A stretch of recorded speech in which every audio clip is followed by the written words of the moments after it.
And what people have been reporting has been instances of having a utility truck ahead of them, driving in the same direction as them, that accelerates ever so slightly and then is gone from view on a lonely stretch of road, and you can't really quite understand that. And then within just a few minutes, you see it coming back towards you, headed the other direction. And yet you could be quite sure that you would have seen it accelerate so fast as to be able to drive way ahead of you and turn around. And the whole sequence of events is just hard to put into words that are meaningful to everybody working with time as a linear concept.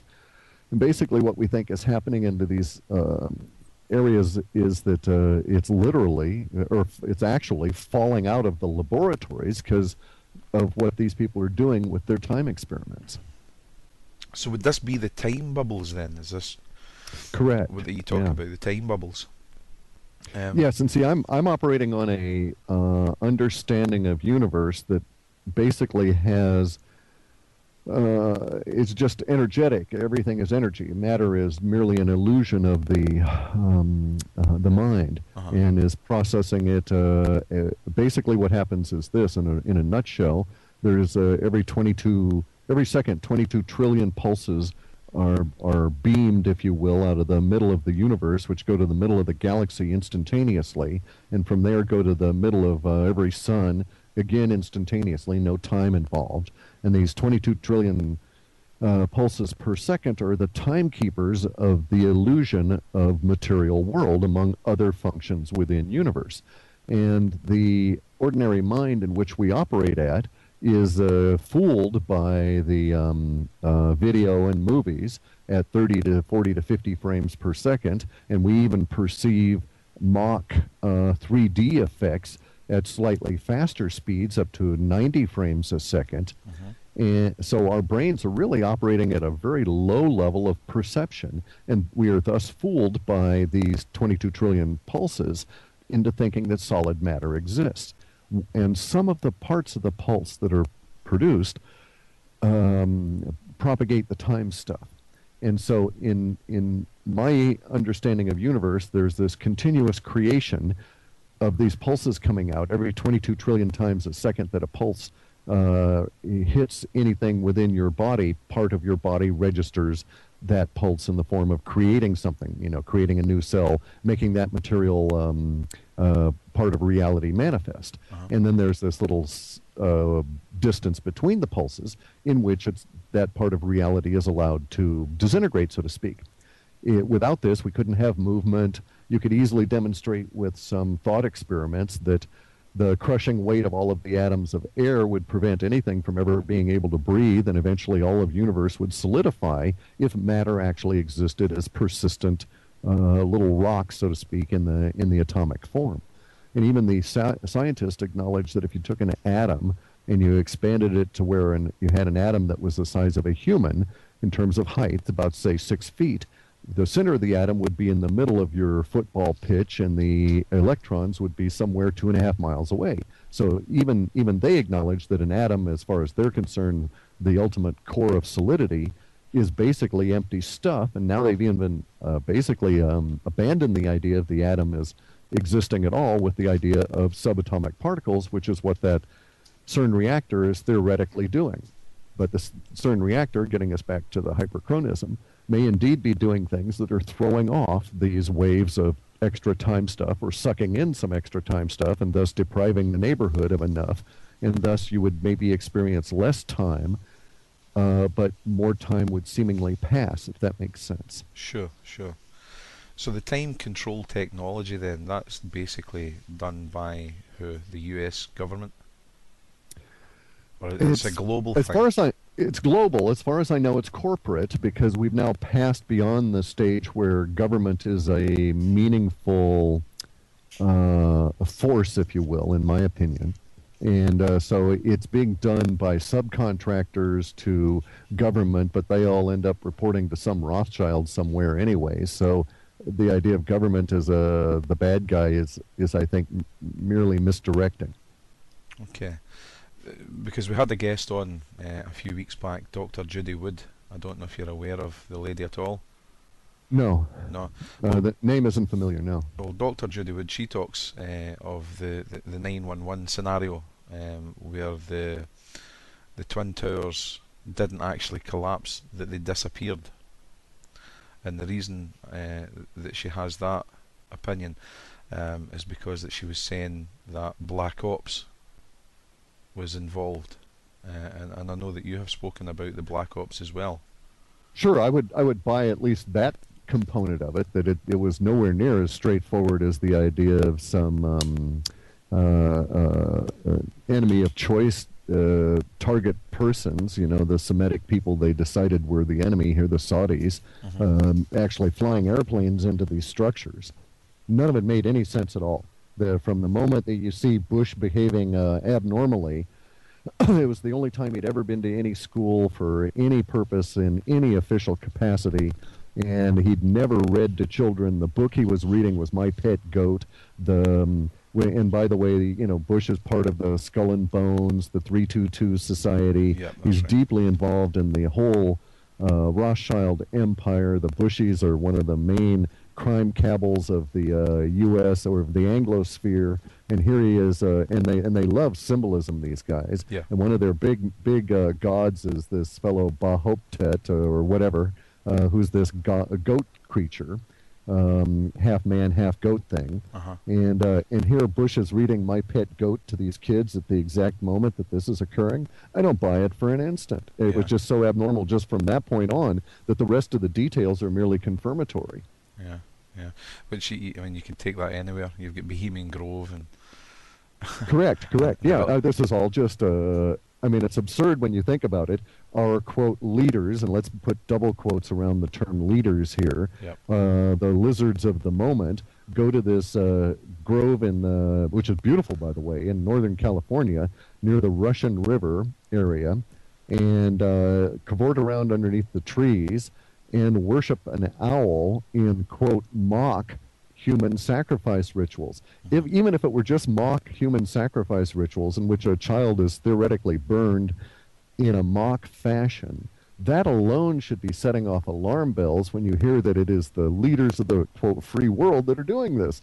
The idea, just on the face of it, should have us all rise up and just shout out in horror. Even at a mock level, this is demonic. This is absurd. That's right. And these guys are the guys that's supposed to be taking care of the planet. Yeah, and there's You know. theoretically know what they're doing and charting the course for us all of that kind of stuff. No, it's a, you know, I mean, it's at this point that with me that the conversation usually turns quite profane because you start discussing the powers that be, as I refer to them in my report, and they are disheartening to say the least. I've found no one honorable in any of the research I've done in any of the leadership for any country. The closest thing we have to it is Putin, and he's probably reprehensible to his own people on many different levels. The only thing I can say for him is that he does not appear to be deeply involved in the powers that be, or if he is, he's playing a very excellent opposition role.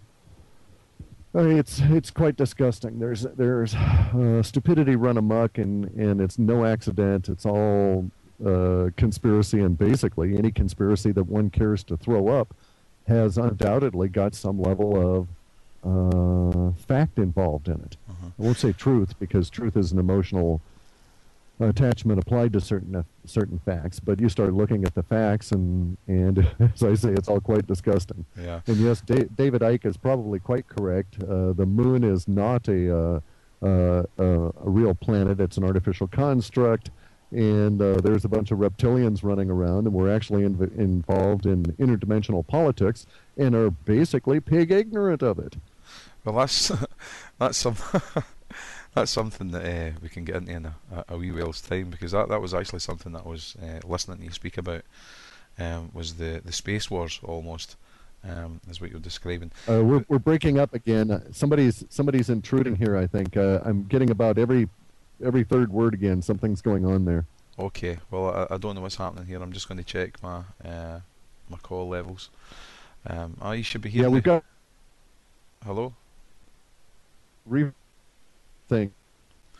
Aye. Can you hear me now? Yeah. What we'll do, guys, is we'll take a wee song break and we'll come back. And you're back live with TNSradio.com. Sorry about that, guys. We've got a wee bit of a problem with the bandwidth, I think, is maybe happening. So we were talking about time and the technology and hyperchronism and stuff like that. Time bubbles. The time control technology is global, you think? So what about torsion fields? What is the torsion fields? Well, a torsion field actually, you find it's used in a number of different things, from tokamaks, which are a nuclear fusion magnetic bubble. Basically, it's all a giant magnetic bubble technology. The time bubble guys are dealing with the same kind of magnetics that the torsion field people are using to house nuclear fusion, and it's the same kind of view of reality that produces the ability to do room temperature casting of metals, for instance. Theoretically, you can get to the point where you address the very energy that bonds together a big pile of titanium powder, and by using dials on a little machine likely, you tell that pile of titanium powder that it's now surrounded by a magnetic field that is going to alter the vibration at which it vibrates, and it'll turn liquid without getting hot. You then pour it into your mold, and you have a seamless room temperature titanium pour. But it's the same technology that's used by Anderson Company and a number of other firms that I'm aware of to muck about with time. And curiously, we find that, yeah, the people that are trying to do this, a lot of them have really good ideas. For instance, I know of 2 French firms that are at least participating by putting in money. I don't know if they put in talent yet, with the idea that they would take and be able to create a time bubble around a bit of radioactive waste and accelerate the amount of time stuff that gets into that bubble, such that that waste would decay very rapidly, insofar as the people on the outside of that bubble were aware. This gets into a really strange bit of language, because you start talking about time. You have to be very clear about the terms you're using. We're not talking about time travel, which is an impossibility in my view of the universe, with the idea of this 22 trillion times a second continuous creation and destruction, but rather the idea that you would create a bubble that would allow more time stuff to flow through it, sort of like a selective fish net that only allowed the kind of fish you wanted and actually attracted more of the fish through it. Or else you make a bubble that excludes time. So, for instance, you may want to do some things relatively fast to the view of the outside world. I haven't seen the movie, but as I understand it, in that movie about the blue people, what was the name of that? Avatar. That they grew a body for this fellow to go in and inhabit, to shove his consciousness into it. And so they would have done that in some form of a time bubble in order to accelerate the growth to where he didn't die of old age waiting for the body to get mature enough. Make sense? Kinda, yeah. Yeah. Okay. So yeah. I actually know of a few dozen corporations that are involved in playing with time, and we find these time guys in the U.S. And in the Anglosphere all over, including a curious concentration of them in India. And it actually stems, I think, from the language component of the Hind, of the Indian people, and its ability to conceptualize time in various different ways that we don't really see evident in the language of the more mechanistic Teutonic-based English, etc. I mean, I actually think that the language itself expresses the view of the people that live in India that allows them to be very good in the time engineering capabilities, because they're not locked into this idea that the West has, which is erroneous, of time as a river. Right, okay, yeah. Kind of with you on that one. Sorry about that. Yeah, we're getting there. Now, the metadata gaps, that's set around about the Mayan calendar. Basically, it could be that. I can get into some technical reasons as to why it could be an artifact of the programming that still is not 100% ruled out. But basically the idea